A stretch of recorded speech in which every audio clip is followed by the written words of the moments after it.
இன்றைக்கி காலத்தில் வாழ்க்கையில் பணம் இருக்கணும். பணம் இல்லைன்னா ரொம்ப கஷ்டம். வாழ்க்கையில் வாழறதே ரொம்ப கஷ்டம்.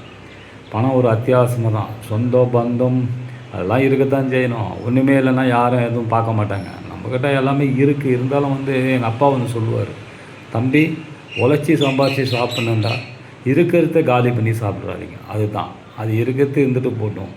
நீ உழைச்சி நீங்கள் சம்பாதிச்சு நீங்கள் சாப்பிடுங்க, அது சந்தோஷமாக இருக்கும். நீ இருக்கிறத வச்சுட்டு பொழப்ப நடத்திட்டு இருந்தால் நல்லா இருக்கும். அதுக்காக இருக்குதுனேன்னு சொல்லிட்டு எல்லாத்தையும் காலி பண்ணிடக்கூடாதுன்னு சொல்லுவார்.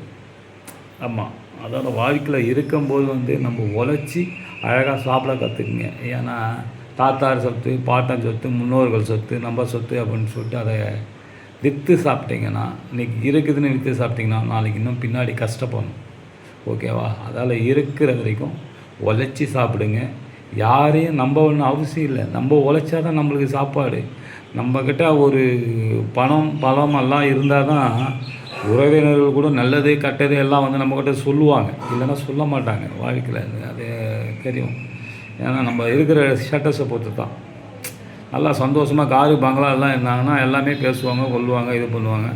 ரத்த சம்மந்தப்பட்ட உறவுகள் மட்டும் அப்படி இல்லை. ஏன்னா அவங்கெல்லாம் கஷ்டப்பட்டாலும் நம்மக்கிட்ட பேசுகிறாங்க, என்ன ஏதுன்னு பேசுவாங்க, வருவாங்க.